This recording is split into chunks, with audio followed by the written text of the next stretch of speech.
And here we go. What's going on, everybody? Welcome back to the channel. So I know it's Friday night. Normally we do this on Thursday night, but we couldn't do it last night. And I was like, let's do it Friday. Because maybe there's some people that can't watch on Thursday nights, and maybe they'll be able to join us tonight. So we're going to go over some questions that came in through Patreon. If you have guitar questions, get in the chat and ask those questions. Put a bunch of question marks in front of them, and Leslie will find them for you, and we will try to get to them. We're going to talk tonight about where do you think the origin of a lot of these guitar myths that we deal with every day, every week, and hear all the time, where they came from, who started them. Because at one point, guitars were just guitars. At one point, there was only like 6 different kinds of guitars. At one point, all guitars were just old guitars. And then at some point, there started to be mythologies surrounding various parts of guitar. So I would like to get your thoughts on that. So we're going to talk about that. Before we get started, go to DylanTalksTone, scan that little thing right there, and you can go to DylanTalksTone.com and buy pickups. We had a video about Telecaster stuff this week, so check that out because we've been selling a bunch of Telecaster stuff. And also, you can go to the front page of the website, scroll down a little bit, and Rig of the Week is right there. And we pick a picture every week from the submissions. So you submit a picture of your rig. It doesn't have to be expensive. The idea is who has the coolest picture. I literally never look at the brand of what's in the pictures, ever. I'm just curious about how cool the picture is. You know what I mean?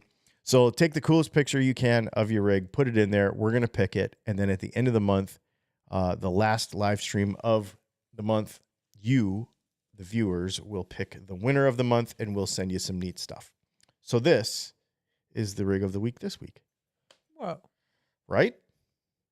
That's cool. I mean, how do you get that many guitars that similarly colored? And you know what I mean? Green must be their favorite color. Yeah. Super cool. So I thought that was kind of neat. And then to go to take out outside with the green grass and everything, like, yeah. Effort. Yeah. They had to haul them all out there and do that. Pretty cool. It looks like they can haul them anytime, though. That looks like a stage rig almost. Yep. So there you go. There's the rig of the week. So with that, let's get into the Patreon questions because this will lead us into our conversation tonight. Right. There it is. So this is kicking us off here. Yes. All right. This came from Zoltan. Hi, Leslie and Dylan. How much of all the tone mythology and misconceptions on the internet do you think have to do with this?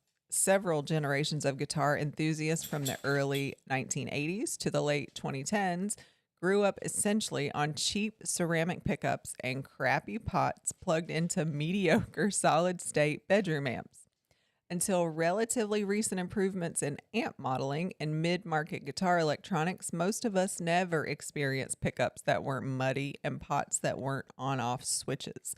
I'm a case in point. It took me over 20 years to afford my first Gibson Les Paul and my first tube amp. Until then, I had no idea that every pot on 10 need not be the default and only playable setting of an electric guitar, or that pickups could have such properties as clarity, top end, or dynamic range. Yeah, that's really cool. I loved his well thought out, even answered his own question. His perspective on it's pretty cool. So I guess this leads me to the question, and I'll answer how I feel about it. You can take it down if you want, since it covers up our whole faces. I'll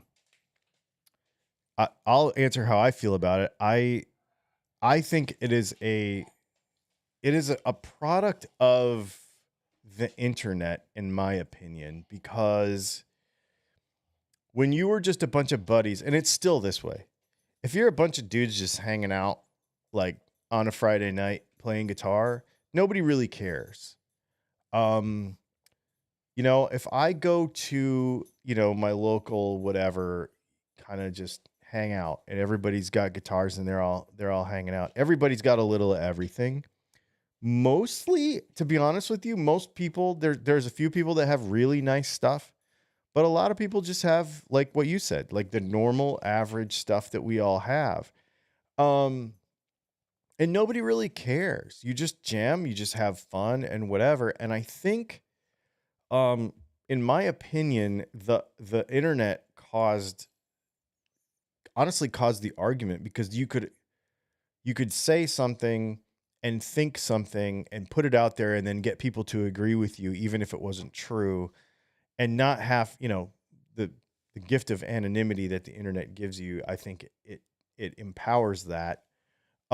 Because in person, we don't really care about this stuff, I think. So, I mean, I care about it. I like it. I think it's cool. I like having a cool guitar, whatever. But to be honest with you, if I show up with a custom shop Gibson and you show up with a Squire, I don't care. Like, I'm not, we both have guitars. That's the end of it for me. So I think it's just really the internet. I know a lot of people would say like the marketing of the big brands and stuff, but even that, they don't have to market, like Gibson is Gibson, Fender is Fender, PRS is PRS. And I personally think that they look at the community and realize what they can market. So if we didn't argue about tone wood, if we didn't argue about finishes, if we didn't argue about any of that stuff on the internet, they would just be like, here's a red guitar. And they would sell it because that's what would sell the guitar. The argument wouldn't sell the guitar. But I think a lot of times people think, I think that the argument fuels the marketing, in my opinion. From what I've seen anyway, that's my take on it. But I think that's with a lot of stuff, not just guitars. I think it's just general human psychology. What do you think? I don't know that I think anything. I don't know Not much about about this guitar marketing. worlds. Yeah. Not from that perspective anyway. But Yeah. also, there's only so many things. Like you talk about guitar components. Like there's only so many pieces. So you do have to have marketing hype to. Yeah. keep What is there? going. I think there's like 34 parts on a guitar or something. I don't know. I counted it up one time. Yeah. And you're like, how many different ways can you talk about this? How many different ways can you sell it? How many different And ways? somebody always wants to think they're better than somebody else. So Mhm. Yep. Appealing to emotion is going to be the way that people are going to sell. So I think the mythology and stuff that appeals to emotion, is probably part of it. I know that is for us, because if we make a video that knocks down some sort of mythology, the response is very emotional. Even if they try to mask it as you're technically wrong, it's emotionally driven, right? So, yeah, there you go. Let's see what everybody else says. You can make that bigger if you want. do you want to do this now, or you want to give them? We can do the initial ones and just let them keep coming in. Or Yeah. Okay, you have other we can run because I don't know that these are going to take very long. So, okay, you want to do that? yeah, first let's then? go through their other Patreon questions. Okay. Yeah, good idea. Shane, good morning, Duke, Dylan, and all your loyal subjects. Loyal is very Yeah, I don't know about that. Just kidding. Yamaha Rev Stars advertise their chambered bodies as improving tone more than weight relief. How do chambered guitars differ from semi-hollow ones? Could we consider chambered guitars to be a subgender of hollow body? Yeah, I think so. I think the minute you make the pickups and bridge vibrate independently from one another, then there is probably something to that. I'm not going to go down that road about how much it matters and all that. But if anybody was going to say it and I would listen when they talked, it would be Yamaha, because Yamaha makes pianos and they make all kinds of other air moving. The engineering at Yamaha is second to none. And the money behind the engineering at Yamaha. So if they say, we tested it, that's one of the few companies, even more than Gibson, even more than Fender, even more than PRS, I would be like, yeah, there's probably some nerds in white coats with pocket protectors doing some experiments that me and you cannot afford to do. And if anybody says it and Yamaha says it, I would be interested to talk to the guy, whoever the guy is who wrote that manual, so I could understand what he's talking about. I would love to. That would be awesome. Yeah. Rob. Hello, Leslie, Brianna, and Dylan. I've been using Music Nomad all in one cleaner and polish for years, but it doesn't make my Les Paul as clean and shiny as I would like. Can you recommend a cleaner and polish for a poly finish? Multiple products are fine in lieu of a single solution. Thank you. Yes. So I use lizard spit guitar polish. There are 3 different guitar polishes at Lizard Spit. There's the VIP polish, which is for nitrocellulose. It has like little particulates in it that actually buff the surface and make it shinier. The regular pink stuff is the stuff that I use, and it's carnauba based. The reason that's important is because it does not build up and it has no silicone in it. You do not want to put a silicone based product on your guitar. So don't put, household polishes like. And when he said the pink stuff, he does not mean the pink stuff. That is a brand of cleaner, by the way. Right. The pink guitar polish. It comes in a bottle. It comes in a clear bottle, but the liquid is actually pink. And it says Lizard Spit guitar polish. I use it on everything. I use it on like all kinds of stuff. It's awesome. And it will break down, build up, and fingerprints and that kind of stuff. And then it will also protect the guitar, keep it clean, but it will not build up. And then there's also a never gloss version of that. If you have, like a lot of my guitars have matte finishes on them, there's a matte finish version too. All right. So I think that was the before. All right. I'm going to go through what folks are saying. Heck yeah. Guitar Man said guitar companies started the myths. Okay. I mean, I get why people say that. I don't think it's true personally, but I get why people say it for sure. I mean, if you fall for marketing, like, sure. Yeah. It becomes a thing. Yeah, but I think the people have to have the maybe, I guess. I think part of the thing is that people conflate acoustic guitars and electric guitars because they don't work the same. The science isn't the same. And so because you play them the same, because they have the same amount of strings and the same amount of frets and the same amount of all that stuff, I think people think they work the same, but they don't. And But couldn't marketing drive that? Like, you like acoustic guitars. The wood does sound different on acoustic guitars. Yeah. Like, so. Well, that's an excellent example because when you had a mahogany acoustic guitar, then you have a mahogany electric guitar. Well, it affects it on acoustic guitars, so it must on electric guitars. And then when they start changing things, then you're like, oh, well, that's going to sound different because it obviously sounds different when you go from mahogany to rosewood on an acoustic. So, yeah, no, I'm sure that a lot of that is driven by, and also, okay, so guitar companies, it's possible that they had to start marketing that stuff because they had to make changes. As we know now, a lot of the material changes and stuff were out of necessity. Wood shortages, that kind of thing. So Fender runs out of ash and they've got to go to alder. Well, now they have to figure out some reason to tell everybody that they switched. Yeah. You know what I mean? So just like anything else, we just had this happen in fountain pen land because Sailor went from 21 karat gold nibs to 18 karat gold nibs. And you're like, what the heck? Well, there's a real good reason for that. So like, and the pens are more expensive and there's less gold in them. And you're like, well, that sucks. So it's the same thing with guitar stuff. Like they make a change and you're like, okay, you have to sell me on why you made this change. And maybe that's where some of that comes from. Yep. Shane Walton says it's all Paul Reed Smith's doing. A lot of people say that. A lot of people say that. He's very vocal about a lot of this stuff. He's really smart, though. Vox Guitars Rock said, I had tons of fun back in the day playing my kind of crappy Sears catalog guitar. Exactly, man. Exactly. Dog Dr. Tim said, just an ordinary average guy, the great Joe Walsh. Yeah, and I suppose a lot of the rock starry guys do that too, you know.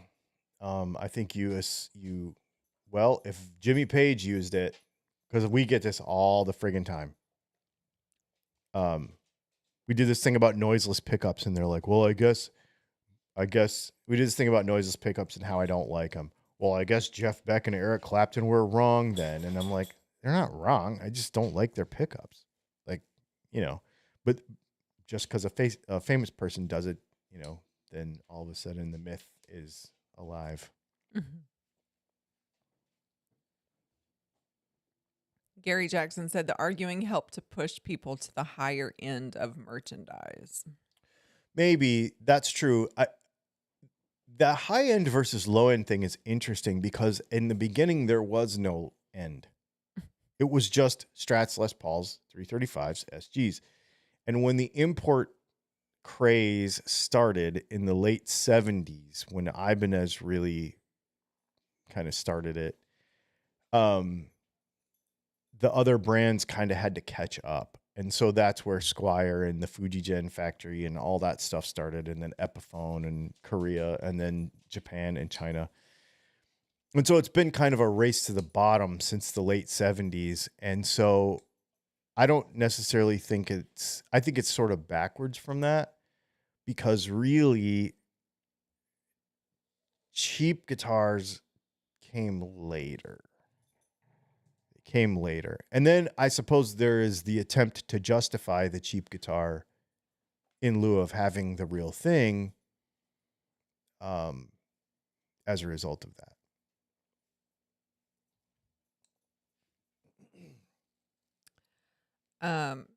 Timothy Ziegler said, tonight I'm enjoying a particle board Dan electro guitar. Hey, man, that's cool. Masonite, particle board, all that stuff. Robbie F. said, I became interested in guitars during COVID. Bought my first Strat at age 58. Most of what I've learned about guitars, pedals, and amps has come from the internet. Yeah, now I'm glad that it's here, obviously. That's all the conversation surrounding your topic thus far. Except Music and Gear just said, race to the bottom. Leo James won. LOL, maybe. Yeah, there's a lot of those brands. Leo James is one of them. Yeah, there's a lot of those brands that are kind of a race to the bottom situation. I don't know. They don't interest me that much, so I don't pay a lot of attention to them, but I know they are there, and I know a lot of people like them. Jason Gale is a name I personally haven't seen in a while. He said, hi, Leslie. Oh, nice. What's going on, dude? All right. Question. Gaylord Guitars, Ryan Elias. How did your live stream go last night? Oh, yeah. Hey, D, which of your humbucker pickups can get an engraved no-hole nickel cover? Looking for Max engraving real estate on a cover. We can do no hole on anything. Just tell me. Just tell me what you want, and we'll do it. No problem. Just shoot me a message on the chat on the website, and we will do it.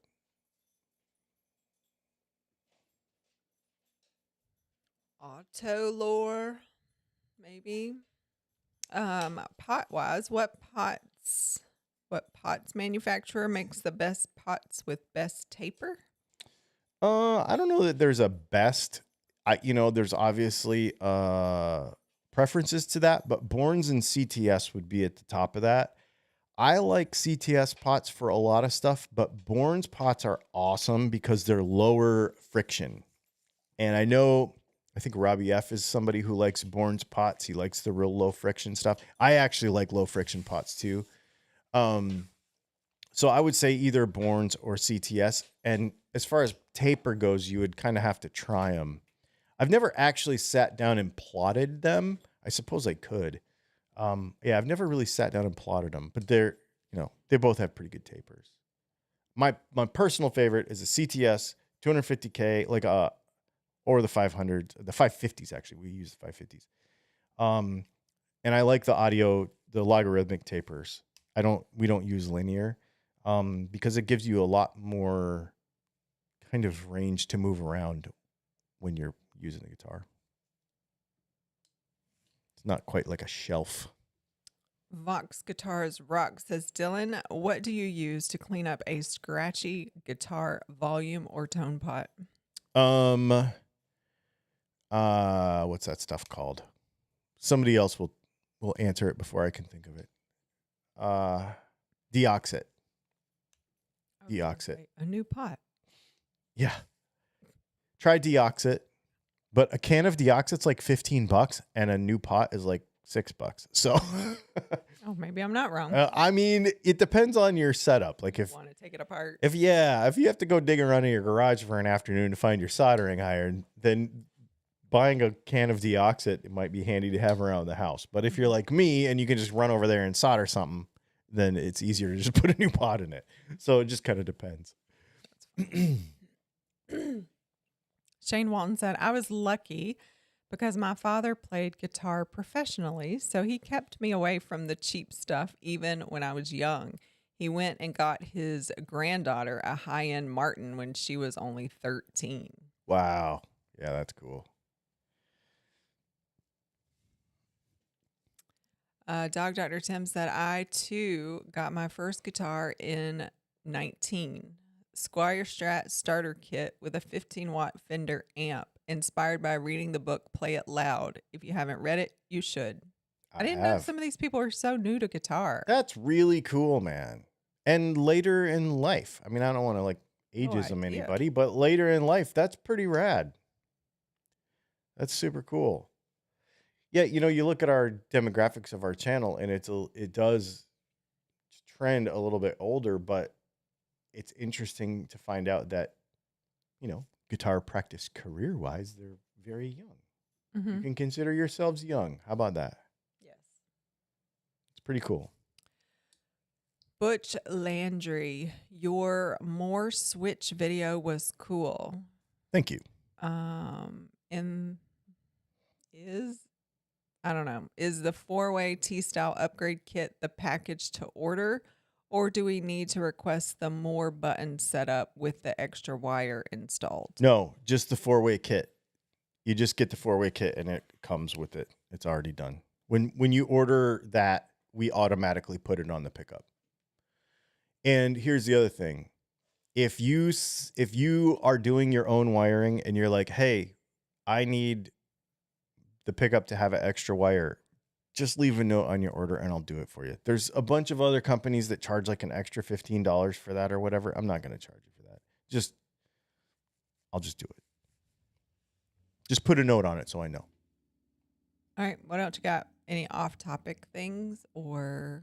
I completely rearranged. You can't really tell in here because it's a little bit dark, but in the next couple videos we shoot, you're going to see that things have changed a bunch. Behind the camera, we moved all of the guitars from the shop in here. We had to do that because we are out of room in there, and I needed the wall space. Because if you've watched my videos from the shop side, that whole wall was guitars. I need the wall space so I can put up cabinets for storage for mostly packing materials. Packing materials is the suckiest part of this entire thing. Like, it takes up so much space, stacks of boxes, even when they're not made. And when we're as busy as we've been, holy smokes, we've had so many boxes going out every day that, I used to say, okay, I can put like 9 orders or something in the mailbox. Like I could fit like 9 orders in the mailbox. Well, the other day we had 6 pick guards go out. Well, at that point, now you're driving to the post office because you're filling up the mailbox faster than they can come and get it. So, and DHL, we sent, 4 shipments to Germany this week. Yeah, that's pretty neat. You rearranged some stuff behind us too. I was just watching. So he's like super happy, like checking out. Like he has He's a new place. also very hungry. Oh. It's feeding time Oh. for snakes. Well, maybe changing the environment and that are a combination. Yep. Let's see. Yes, we moved a couple things around here. Give me a little more flexibility for shooting in here. Mm-hmm. Dog Dr. Tim, he was like, "Oh, I'm later in life, 3 months from 70." Dang, man, that's so cool. Timothy Ziegler says, "How does the 4-way work with Widowmaker pickups?" Awesome. And we can do it with Widowmakers too. Just let me know. Box Guitars Rock said, "I got my first guitar in 1972. Am I old?" I don't think so. You feel old? Yeah. How old do you feel? Curtis Chavez says, "There was a generation which finally could afford their dream guitar, but American makers were expensive, but owned by corporations that didn't care. That created players who are skeptical of high-end guitars." That is an interesting take, and I will give you that. Matt and I were just talking, Matt from Texas Toast. We were just having this conversation today about he was watching a Clint Smith video. So he made this short the other day, and it's like, I'm too old to have a cheap guitar. He stole it from Clint Smith. I'm too old to have a cheap gun. And kinda like at what point, if you are working hard to have a thing, why don't you just have the nice thing? Like, and sometimes you're not in a position to do it, but if it's what you really want, you'll find a way. And so that's an interesting take though, that because the 80s were bad for a lot of things. Like if you think through the 80s, okay? And I think it had a lot to do with economics and Asia coming online with like China coming online with manufacturing and stuff like that. So you had a lot of craziness. Like cars sucked in the 80s, right? Harley Davidson was owned by AMF, right? You think about all the terrible things. Coke sucked, right? They had to go back to Coca-Cola Classic because New Coke sucked. Like everything sucked in the 80s. Like, so, and the paint on the guitars sucked, and like the pickups sucked, and like everything. I mean, there's good stuff there. You understand what I'm saying though. There's this like zone of time where, so yeah, maybe people did get, the Norland episode, and the 80s Fender stuff wasn't as great. And then at that time you also had Asian guitars getting better and better and better and better and better. They weren't always as good as they are now. And so I think also a younger audience may not see and then here's the other thing too, is that people probably our age and older have felt and seen inflation for far longer. So if you have let's say you have an early 20s guy, and he's got $3,500 to go buy a guitar, and he sees a Gibson and it's $3,500 and he goes and he buys it, right? He has no memory of when that guitar costs $1,800 or $1,200 or $800. He has no memory of that. So there's no association of like, dang, this guitar is so expensive and I can just go get a Harley Benton. He doesn't even have that really, because, he just wants the real thing and that's what they cost. Where those of us who are like, yeah, I remember when those were cheap. And then now all of a sudden it's hard to justify it because you have all this other cheap stuff too. So there's a lot of things go into that, I think. Look how can that be comfortable? He sleeps like that all the time. So weird. He's so weird.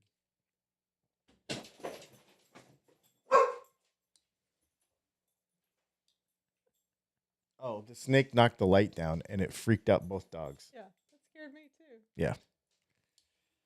Never know if there's like a snake coming through something or. Whoops. Anyway. All right. Yeah, that's an interesting. I like that interesting take. So I don't know if this is just Big Customs with two G's like Snoop Dogg, or if Okay. it's Big G Customs. Either way, what guitar myth makes you cringe the most? Um, I think the most annoying, I don't cringe because okay, so it does not bother me that other people believe things that I think to be untrue. Like I don't, that doesn't bother me at all. Um, I think the thing that gets my attention the most is the misunderstanding of the passive guitar and how it works, and like DC resistance in a pickup, and the what's the easiest, I don't know how to even say it. Okay, so what I would say is the person who tries to pick a spec and then base their choices on a specification when it comes to electronics. So whether it's the K of the pickup or what magnet, do you make those in such and such a magnet because all my magnets are A2 or whatever. The person who's like, can you make this in 43 instead of 42? I want your P90, but I want it in an A3 magnet instead. No, the answer is no. I will not do that because we already make the best P90 in the world, and if I do that, it's ruining it. Because people don't understand and so the people that really, really, really like stick to a particular spec and they think all their stuff has to be that spec, and they base a lot of decisions based on this specification without being open to the interactions and push pulls of how all this stuff sort of works together to get you where you want to be. Um, that's probably the thing that's most annoying, but it's also understandable because people overthink it a lot. So I rarely get annoyed with any of it though, because everybody's at different education levels. Everybody's at different, levels of like what they think is important. You know what I mean? Some people are like, I want the guitar to be blue, and that's it. And then other people are like really technical, and everywhere in between, Mm-hmm. you know? Gary Jackson said, how difficult would it be to add the third wire to my Enduro pickup and add a four-way switch for my telly? Do you already have it? Okay, so there's a couple questions. Do you already have it? Is it something I'm making now? And if you already have it, does it have plastic wire on it or cloth wire on it? If it has plastic wire on it, it's already done. If it has cloth wire on it and you already have it, it's much harder to do. If I'm still making it and haven't shipped it to you yet, yes. The answer is yes, I could do it for you. Shane Walton says, I blame Reagan. Don't make actors president. Ah, Was he an actor? he was. I didn't know that.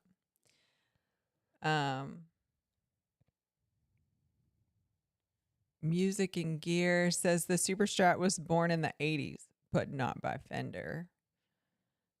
And Shane Walton said Super Strat was born by Richie Blackmore.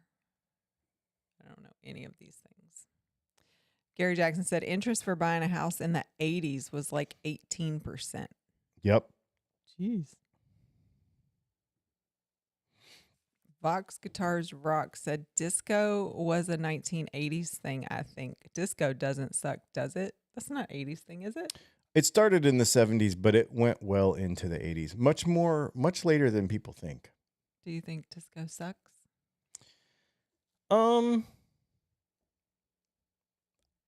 I don't have an opinion on it. I think it's I love watching documentaries about it and stuff. I have no, you know, I okay. I don't think when I look at the music, the cycles of music over the decades, these people will be like, well, the video killed the radio star. Of course, that's a song. That's actually the first video ever on MTV. And then also like, grunge killed metal and all that. I don't think that. I think that whatever moment in time caused things to happen, it caused things to happen. And I just look at it as it existed in that snapshot in time and so I just go back and look at it as a historical thing, not like a blaming anything. So I don't look at disco as like bad. It's not my favorite music, but it also contributed to a whole nother, because then you go into early hip hop, you go into, right? And you go all the way down to today. I mean, it changed everything. So I just had a similar conversation about books, like classic books. Like they're classics because they were important at the time and relevant at the time Right. and revolutionary at the time. It doesn't mean it's good literature though. Like No. But it had a place, and it continues to have a place because of history. Yeah, and even if you go, okay, look, this book is going to have some stuff in it. We don't think this way anymore, but you might want to know what happened back then so you know what not to do again or whatever, I mean, I've read Mein Kampf. Doesn't mean I'm a Nazi, but I do want to know what happened because I don't want to do that. You know what I mean? Like, I don't want to be any part of that. But it's always fascinating to understand humans, like, and music is being the creative outlet of a human being, at least in my estimation, I'm just fascinated by all of it, Jason Gill said, why do pickups in the Schecter Hellraiser have 5 wires each? And can you make those type? Yeah, 5-wire. We do all of our humbuckers. Well, no, we do some of our humbuckers 5-wire. So you'll have 4 and a drain. So it's the ground, but they actually call it a drain line. So you'll have typically 4 wires. You'll have a black one, a green one, a red one, and a white one. Usually that's like Seymour Duncan, like, most of those are stuff. So 4 of those will be the coils. So you'll have, your start and your finish for one coil, your start and your finish for another coil. Then there will be a separate braided, it's like a separate bare wire in there that you use to ground the cover. And then that separates electronically grounding the cover from the coils so that you don't have to worry about, like on a 2-wire vintage style humbucker, if you can switch the wires still, but then when you touch the cover, it's hot. It's not hot, but you know what I mean? It's live. So you don't want that. So that's how you do that and that's what those 5 wires are for usually.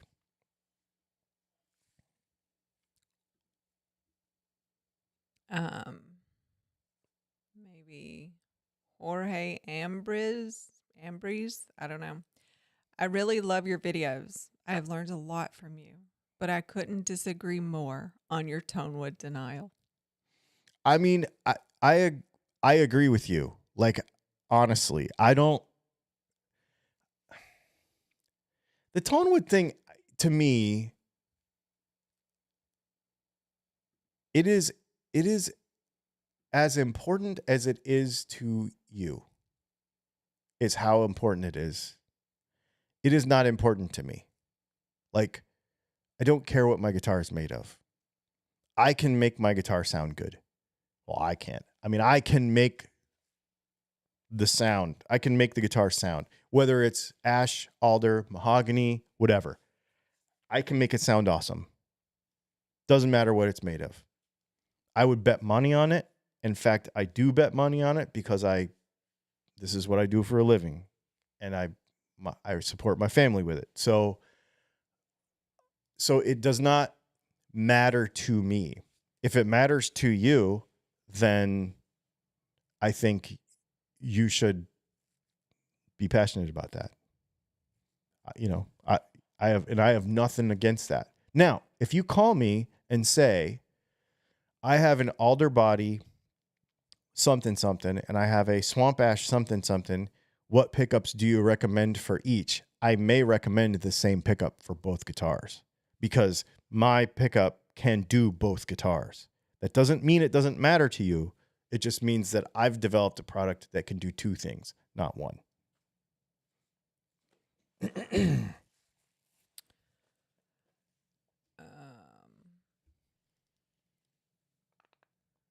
Mr. Bunch of Numbers says 5 years old. The Beatles, Ed Sullivan, my World War II veteran father, said things I can't repeat here. I was hooked. Wanted to be an R&R star. First electric was a Tysco that made my fingers bleed. Oh man, yeah, they're terrible. You know, my dad told me. He said when so my dad's like 70. Sean McMahon just said fence post. My dad's like 79, I think. And he told me that when he saw the Ed Sullivan show and, you know, in school and whatever, that haircut, like the Beatles haircut, he got kicked out of school for that haircut. Like it was like the most rebellious thing ever. Like that whole vibe, like what the Beatles did and everybody screaming and them rocking on television was like, yeah, crazy. Joe K says, is the outer thing on a lipstick pickup doing the same thing as a telly neck pickup cover? In theory, could 1/3 wire a lipstick, or is that something else entirely? So, yes, you could third wire a lipstick if you knew. Like, I could build it from scratch. I wouldn't do it to an old one because it would be sketchy pulling it off. They suck to work on. We used to make them, and I hated making them so bad that I just quit making them. I mean, I've got some random parts left over for them. I just hated them. They sound awesome, and I love them. That's the Tin Pan Alley sound. Stevie Ray Vaughan's my favorite Stevie Ray Vaughan song. That's what those are. But they're cool. But I could probably, if you had them built, then you could put a third wire on them. But I wouldn't mod an old one. Yeah, they're super sketchy. Auto Lore says, have you ever made staple style P90 pickups? I don't care about lifters. So you actually know what a staple P90 is because of what I was about to say is they have lifters, and that's why I haven't, because it's a weird mechanism. I have not made a staple P90. I could probably do it. If we could find the magnets. So that's the problem, is the magnets.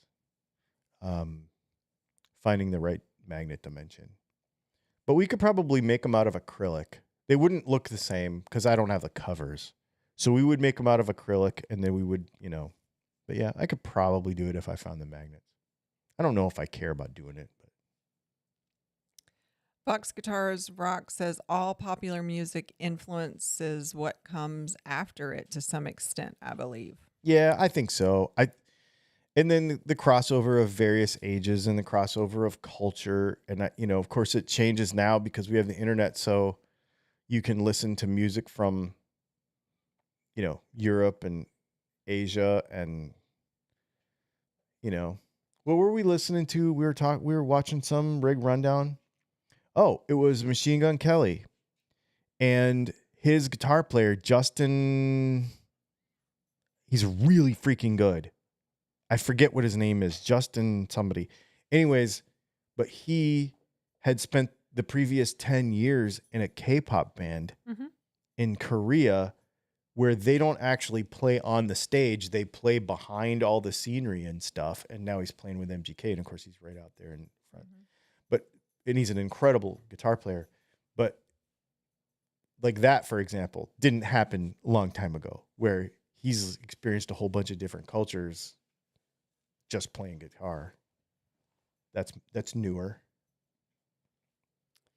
Christopher Standard Time says nothing killed anything. So many of these changes were gradual. People just didn't notice until someone popular hit the scene. Marketing works. Oh, yeah, for sure. I agree. Shane Walton said Another One Bites the Dust came out in 1980, and I Was Made for Loving You was late 79. So at least we can say disco was alive and well in 80 to 81. Edgar Bradford said, I still like the Bee Gees, even though I don't listen to them anymore.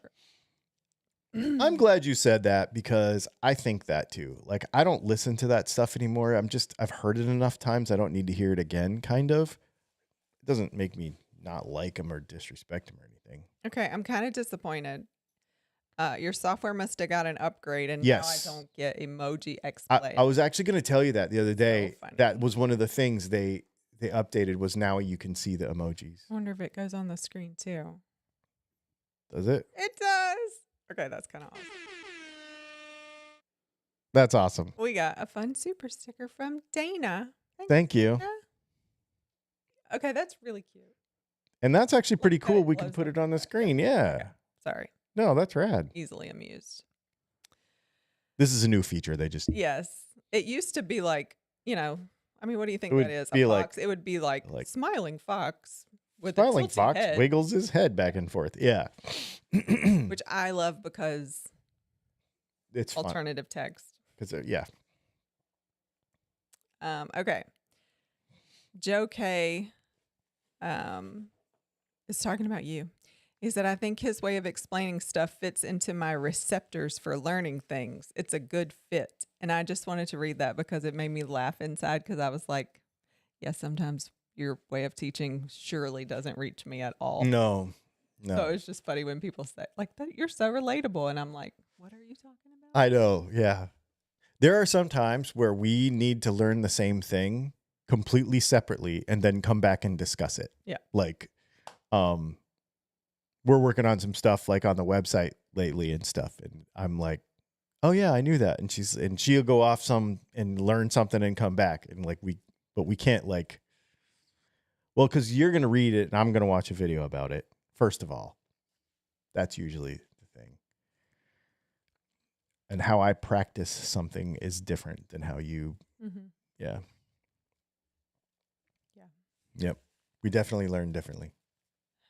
Butch Landry said, when will your pickups start shipping in boxes like the watches you showed this week? Oh, LOL. dude, those boxes were sick, man. I don't know how much those cost, but they were, yeah. And now those were not expensive watches either. I was really impressed. Well, I did get them for 50% off, I guess, but they still, yeah, wow. All right. I'm all caught up Are you? with the people. I'm wearing my Swatch Guggenheim Jackson Pollock tonight. You got that in Nashville, right? Yeah, I did when I was at the Nashville Guitar Show. Yeah, I'd seen it on the internet and I was like, that is super sick. So Did you talk about, wait, did you miss a thing? You don't put it through that? oh, I did miss it. I wasn't here last week. Did y'all talk about the show, like why I didn't go to the show and all that fun life Because stuff? the dog was Okay. sick. Yeah. Yeah, I wasn't here. He's better now. Yes. He's back to normal. What's coming up? Anything? What's off topic or, I mean, you just kind of touched on like, yeah, so we're working on some stuff. I'm still trying to figure out I don't know. It's weird. Like I haven't done anything for a few years and I feel like I'm so behind. Like, wait, how do you do this stuff now? Like, as far as like, yeah, social media Yeah. marketing and all Yeah. of it. Yeah. I just feel super disconnected. I can't even remember last time. I mean, when I posted that hat the other day, you were like, you should post it. I was like, I can't even remember last time I posted on Facebook. Like, We made this hat. It's a golf themed hat because next week is the Masters here. So next week. Mhm. Whoa. Yeah. yeah, everybody's probably coming to town now. Yep. Yeah, this weekend. Mm-hmm. Yeah, so next week's the Masters tournament. So that'll be, our town will be crazy. You got your master's cup right over there. I do. I like it. I was actually looking at some merch today, and then I was like, oh, I like my. Oh, I didn't pull it over far enough. This is one of my favorite cups. Yep. And this one didn't rub off. I have a gold one too, and it kind of rubbed off. Yeah. Mm-hmm.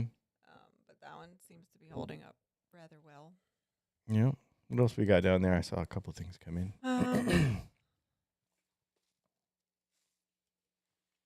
Jason said, did my secret question get answered while my app died?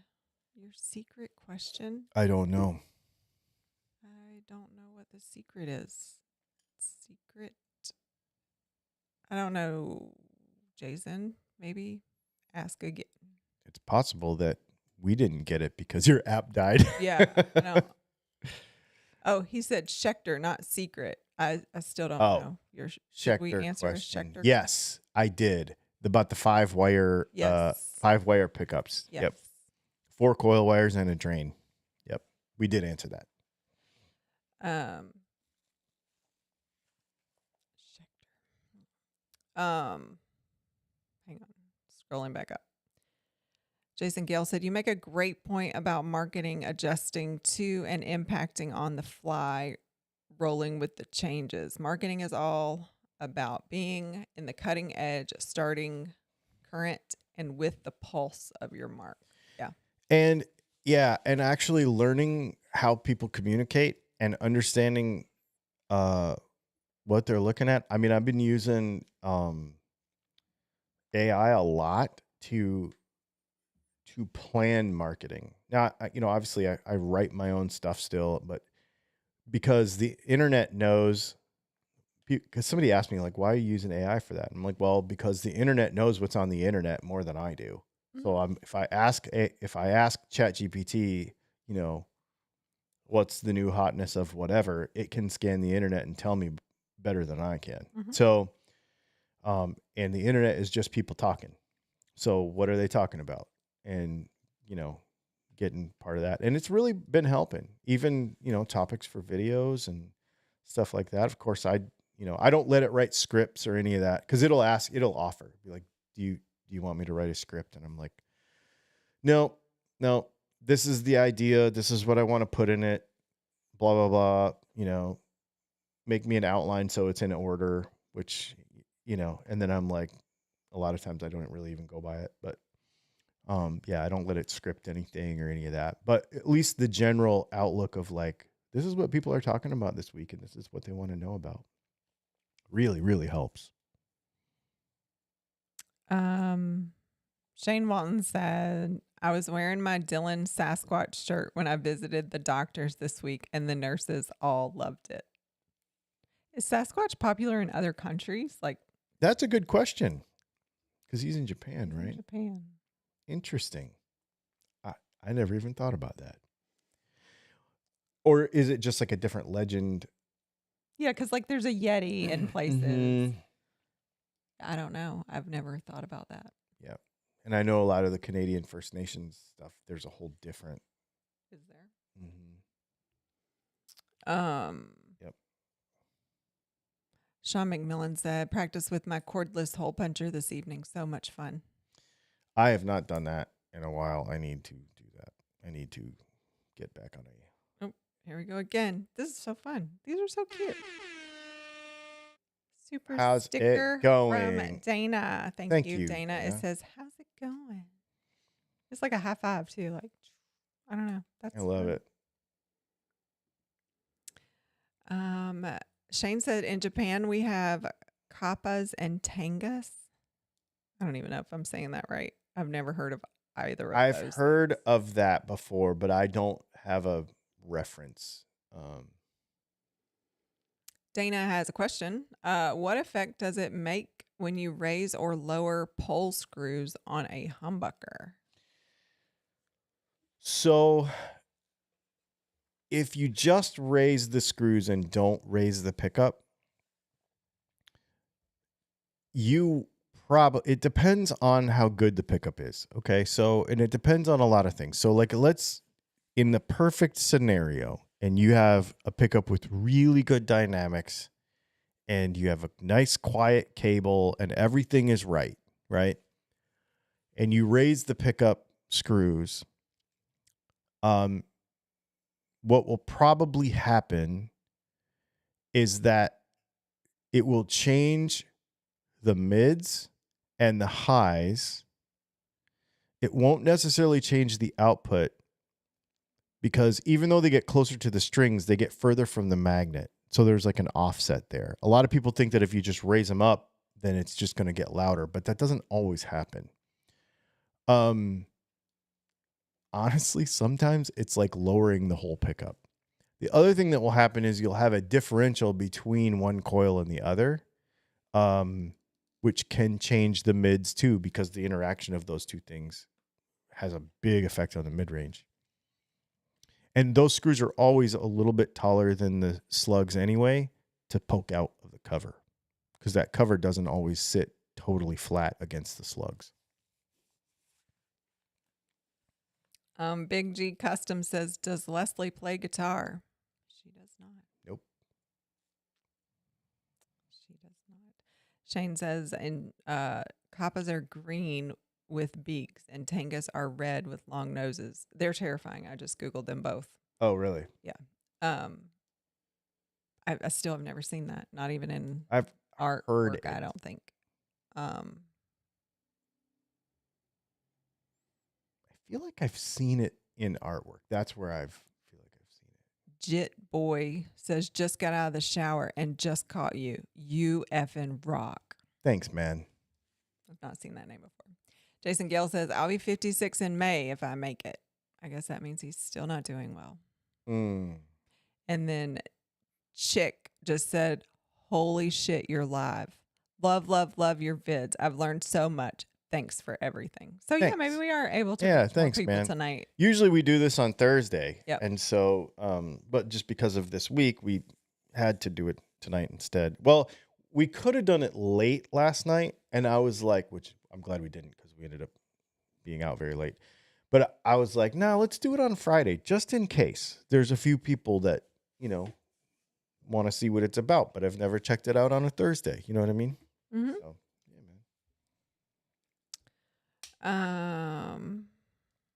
Chip Boy said, no BS on this channel. Truth. That's right. That's cool. Jason Gale is asking about, okay, so maybe because he didn't get to hear his answer. He said, what about 5-wire pickups? Schecter, that original pickups had 5 wires and it had push-pull pots, 3-way switch, and a 9-volt in the wiring diagram. Oh, those might be active, actually. Yeah. So I don't know. Normally, 5 wires are two wires for each coil, and then an extra one to ground the cover. That's like we have 5 wires too, but that's what that's for. But if there's a 9-volt, then that means one of those is a trigger wire for a preamp. So it must be some sort of active thing, which I am not familiar. I don't know. I would just have to tell you I don't know. So interesting. I'm just going to tell you this because we talk about how we were just talking about different cultures have their variations of things, including origin stories and various things, right? So Shane said there's a theory that one of the lost tribes of Israel visited Japan, which led to the rise of the Tengu big-nosed monsters. Wow. Interesting.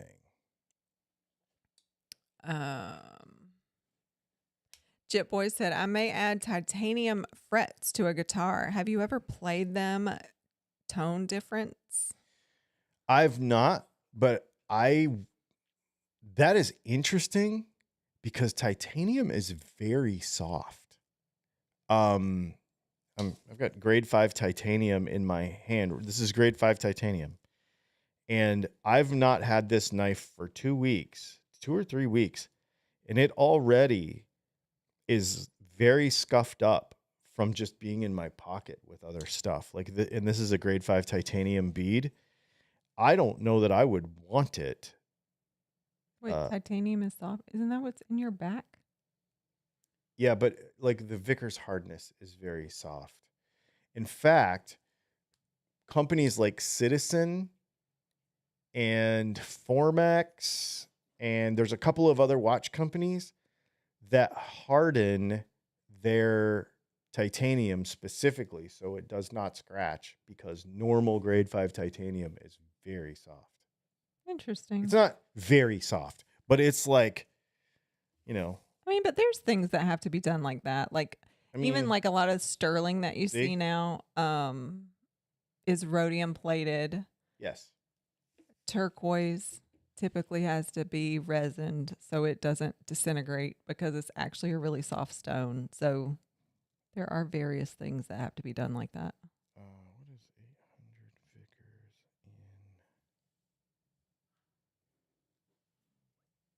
in? Did he just fart? Probably. What is 800 Vickers in the hardness? Hang on, I'm trying to figure this out. It's okay. 800 Vickers is 62 to 64 HRC. So normal grade 5 titanium, which is good stuff,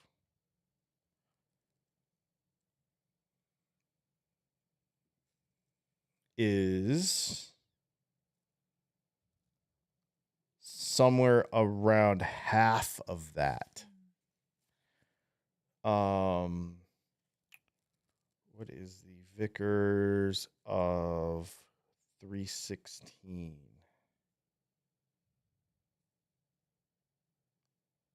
Okay. So titanium frets would probably be about the same hardness as cheap stainless frets, but it'd be very expensive. I wouldn't. I don't know. That doesn't strike me as like a, ooh, this is totally awesome. Everybody should get titanium frets. I mean, I think he was saying he is, and No. there would be a tonal difference. I don't know. I don't know. That's an interesting. Come back and tell us. Yeah, that's an interesting move. I've never seen it before, so I can't say. But I just, knowing about metallurgy stuff from the knife world, I'm like, yeah, that's weird. I wouldn't think that would work very well, but maybe it does. All right, it's after 9. But Okay. I have 4 things that I grabbed. So Okay. we'll do these and probably be done. Awesome. Matthew Altamere said, late to the show tonight, but I have that Rivery Zero coming next week. Okay. I didn't know what he was talking about. Wait, is that what I have? He watched that video. What's it called? It's made by Rivery. I didn't know that. It's a company called Rivery out of Sevierville, Tennessee. They're actually right down the road from. Nice. Yeah. And it's called the Zero. Yeah, all the things you've brought me to my desk this week, I've been using it. I love it. Yeah. Just because it's one-handed is always nice. Mm-hmm. We're talking about a little utility knife. Yeah. It's pretty neat. The other one is one-handed too, but it's kind of fidgety. Like if you just want to do something really quick. Mm-hmm. They're both on my desk though. I guess I use them both, but. Yep. Anyway. Yeah. Cool. Yeah, dude, you're going to like it. Probably like it. It's neat. I wonder what color you got and what the outside looks like, because we learned that different colors all look different. Yeah. So they have different texture patterns on the outside. Yeah. I guess probably they know that if they watch the video. So I'll stop talking now. Chicky says, I'm primarily a bassist doing work on my own basses. Do you have any general tips or things to consider with bass-centric lutherie? If you have to move the quick tip I would give you is if you have to move like the neck, like for example, like if you have to do action adjustments and stuff, like, or not action, but like neck relief adjustments, just don't take big swings at it because they move a lot, and necks move a lot on basses. They can move a lot on basses unless they got tons of carbon fiber in them and stuff. Ah, sweet. We got another super sticker from Dana. Thanks, She's Dana. trying to put he or she is trying to put a smiley face on your face, but upside down. It is upside down. Love it. Thank you. These are fun. The upgrade was fun. Last one. Otto Lore says, really enjoy your live podcast. Is there a posted schedule or email alert? Enjoying the community you are building on this podcast. So, we do. That is a great question. And I'm going to write this down, and I don't necessarily know how to implement it. Podcast and video schedule posted somewhere, or an email alert.